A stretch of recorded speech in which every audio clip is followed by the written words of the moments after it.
Welcome students, आज का हमारा चैप्टर है इकोसिस्टम, जिसके हम 15 मोस्ट इंपोर्टेंट एमसीक्यू कवर करेंगे। बच्चों, पहला क्वेश्चन है, among the following where do you think the process of decomposition would be fastest. Decomposition किस में सबसे ज्यादा होगा? ट्रॉपिकल रेन फॉरेस्ट में, एंटार्कटिका में, एल्पाइन टुंड्रा में या ड्राई एरिड रीजन में? The answer is tropical rain forest में डिकम्पोजिशन सबसे ज्यादा होगा। In an ecosystem the cycling of nutrient is known as. Cycling of nutrient को क्या बोलते हैं बच्चों? Geochemical cycle, chemical cycle, nutrient cycle, biogeochemical cycle. And the answer is biogeochemical cycle. एक एक क्वेश्चन बेहद इंपॉर्टेंट है बच्चों, भूलना नहीं आपको ये बिल्कुल भी। Primary succession on rocks starts with, ये क्वेश्चन तो इतनी बार पूछा जाता है और इतना इजी क्वेश्चन है बच्चों कि प्राइमरी सक्सेशन जो है वो चट्टानों पे जब स्टार्ट होती है तो शुरू में सबसे पहले क्या होता है? लाइकेन, मॉस, ग्रास, फर्न, सबसे पहले आती है बच्चों लाइकेन। लाइकेन से स्टार्ट होती है। The entire sequence of communities that successively changes in a given area are called sere, pioneer, climax और जिरार्क। तो the entire sequence of communities, तो सीक्वेंस ऑफ कम्युनिटीज को बोलते हैं बच्चों sere. PAR, PAR stands for, different options है, find out करना आपको कौन सा सही है। तो पार का मतलब होता है बच्चों photosynthetically active radiation. Photosynthetically active radiation, okay. Energy flow in an ecosystem is, energy flow किस तरीके से होता है? यूनिडायरेक्शनल होता है या बाई डायरेक्शनल होता है? Multidirectional, none of them. Energy flow बच्चों हमेशा एक ही डायरेक्शन में होता है, यूनिडायरेक्शनल होता है। फूड चेन स्टार्ट्स विद, जो फूड चेन है कहां से स्टार्ट होती है? नाइट्रोजन फिक्सेशन, ओस्मोसिस, रेस्पिरेशन या फोटोसिंथेसिस? बच्चों फोटोसिंथेसिस से, जो कि प्लांट्स करते हैं और इसीलिए प्लांट को हम प्रोड्यूसर बोलते हैं क्योंकि उनसे फूड चेन स्टार्ट होती है। Vertical distribution of different species occupying different levels in a biotic community is known as, vertical distribution को क्या बोलते हैं? Divergent evolution, stratification, pyramid या convergent evolution? And the right answer is stratification.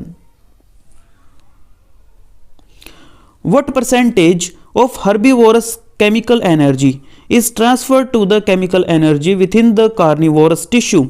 तो यहाँ पे एक सिंपल सा बच्चों एक क्वेश्चन, एक स्टेटमेंट आती है आपकी 10% लॉ, वहीं से आपका आंसर निकल आता है कि सिर्फ 10% एनर्जी ट्रांसफर होती है।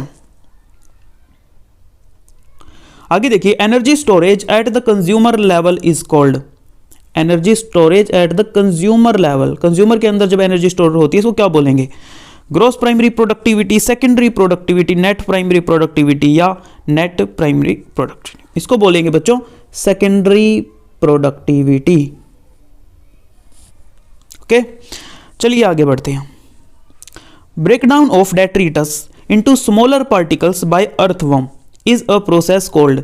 जो अर्थवर्म है बच्चों, जो केंचुआ होता है, वो डेट्रिटस को ब्रेक डाउन कर देता है छोटे छोटे पार्टिकल्स में। इसको क्या बोलते हैं? ह्यूमिफिकेशन, कार्बोक्सिलेशन, फ्रेगमेंटेशन या कैटाबोलिज्म? इसको बोलते हैं बच्चों क्योंकि वो छोटे छोटे फ्रेगमेंट्स में तोड़ देता है, सिंपल सी बात है, फ्रेगमेंटेशन बोलेंगे। The mass of living material at a trophic level at a particular time is called, mass of living material क्या बोलते हैं बच्चों? किसी ट्रॉफिक लेवल में जो मास ऑफ लिविंग मटेरियल उसको बोलते हैं बच्चों standing crop. Very very very IMP, very very very IMP question, इतनी बार ये क्वेश्चन पूछा गया बच्चों और बहुत ईजी है। स्टैंडिंग क्रॉप बोलते हैं, ध्यान रखिएगा। The pyramid of number of a parasitic food chain, question है पैरासाइटिक फूड चेन पे इन इकोसिस्टम कैसा होता है बच्चों? Always inverted, always upright, both inverted and upright, sometimes inverted, sometimes upright.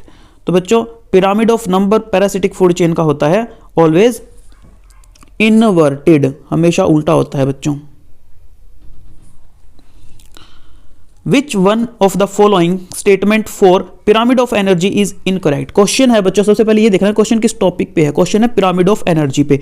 अब आपको इनकरेक्ट स्टेटमेंट फाइंड आउट करनी है, यानी कि 3 स्टेटमेंट करेक्ट मिलेगी पिरामिड ऑफ एनर्जी से रिलेटेड।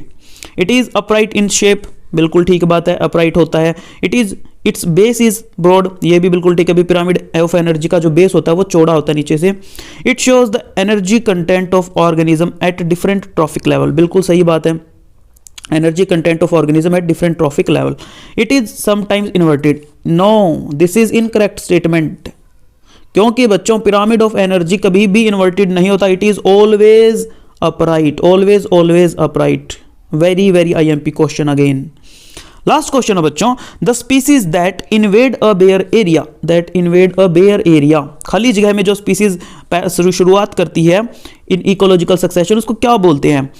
पायोनियर, सेरी, क्लाइमैक्स या बायोलॉजिकल स्पीसीज? बच्चों शुरुआत करने वाली स्पीसीज को हमेशा हम बोलते हैं पायोनियर स्पीसीज। तो फटाफट से जाके कमेंट बॉक्स में मेरे को बताओ कि आपने कितने सही आंसर किए हैं, और अगर इसी तरह की वीडियो आपको और चाहिए तो चैनल को सब्सक्राइब जरूर करें। मिलते हैं ऐसी ही किसी नेक्स्ट वीडियो में। Thank you so much.